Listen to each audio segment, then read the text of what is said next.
When I first saw this keyboard, and I thought to myself, this is it. This is the perfect keyboard that I'm gonna keep forever. And then I hear the news of the new Corsair K70 MK2 with Cherry MX Blue. I'm Rio Gion and welcome to Rio Gion Keyboards. Imagine the strafe. Imagine it has dedicated media controls. There's even an RGB logo on the left. I love the standard layout and professional font. These are some of the really good selling points of the board if they ever wanted to offer the keyboard to enthusiasts. It's a half floating key design because there's still this closed off section where the keys are, but it's not like other keyboards that have exposed switches. So I kinda have mixed feelings about it when it comes to this. This keyboard does look professional, but there is certainly a lot going on when it comes to the secondary functions. It's because you can technically use the keyboard without installing the software, and that's why it makes the keyboard look a little bit busy. It's just nitpicking, so it shouldn't be that much of a deal breaker. But if you're new to the channel,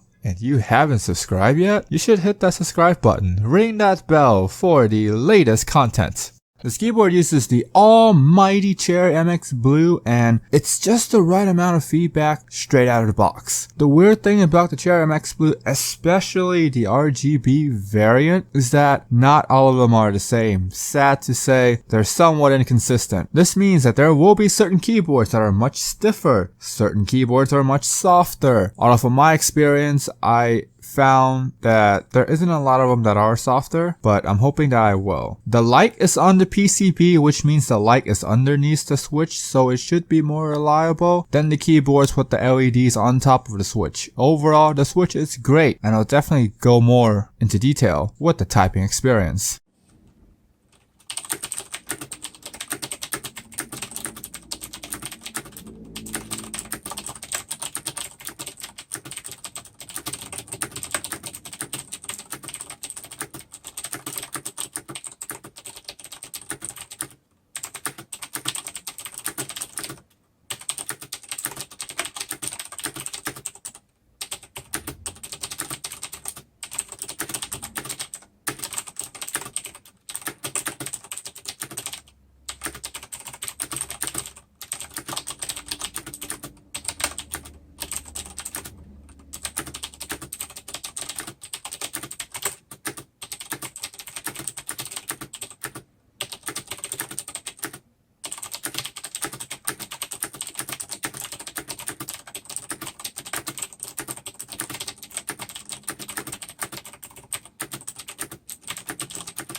This keyboard has the Cherry MX stabilizers, which is fantastic because it means you don't have to deal with those pesky metal wires and little plastic pieces when taking out the longer keycaps for cleaning or replacing. And then again, if you guys really like the Cold-Star stabilizers, then this could be a deal breaker, so it's pretty much up in the air. The downside to the keycap is that they're the typical DIN ABS caps that are found in most mainstream gaming mechanical keyboards. So what makes these keyboards so bad is that they often will have this freaking glare effect after using them for a very short while. Then if you use them for a really long time, and these caps will break down pretty freaking easily, forcing you to look for replacement caps. I gotta be honest, I didn't know about this, but I had quite a few people in my channel to point out how poor these keycaps really were, and I thought that I should point this out. So if you're planning on making this keyboard your daily driver, you need to watch out for these friggin' keycaps. The wrist rest game here is semi-strong because it's made out of hard plastic, but it's magnetic. This is very nice because you don't have to fear those little plastic hooks breaking apart if you plan on taking the wrist rest in and out a lot. It's also nice to know that the bottom is flat, just in case you wanna get an aftermarket wrist rest later on in the life of the keyboard.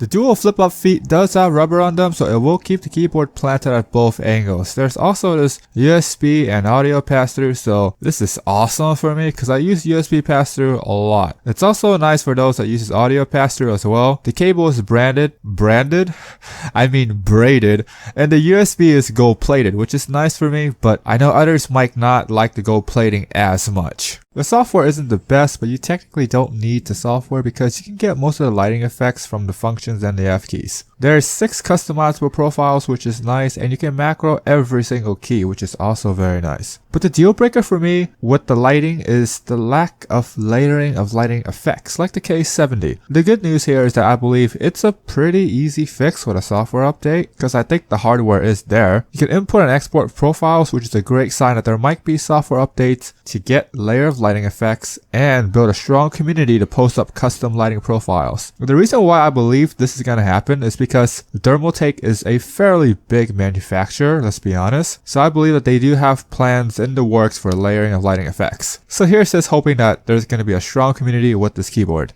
So I know the box says it's a gaming keyboard, so in the gaming department of the keyboard, it is nice that you get to macro every single key, but I would want it to have a bank of macro keys for those that play lots of MMOs. If you mainly play FPS and RTS, then I would pass on this keyboard unless they got a red or a speed switch. So here's the thing, it's $130, which is a hefty price because you could get the Corsair Strafe if you're okay with not having blue switches. This isn't a cheap keyboard, but I wouldn't say it's expensive either, because you do have Cherry MX Blues, which is a premium switch in the market. Plus, it's RGB, so at the end of the day, if you really want a blue switch and RGB, you could just wait and get the Corsair K70 MK2, but keep in mind, you are going to be paying more for that. If you want a strafe with blue switches and the chance of layering of lighting effects, then this is the keyboard for you. So if you made it this far and you haven't subscribed yet, hit that subscribe button, ring that bell to become part of the mighty notification squad. As always, have an awesome day.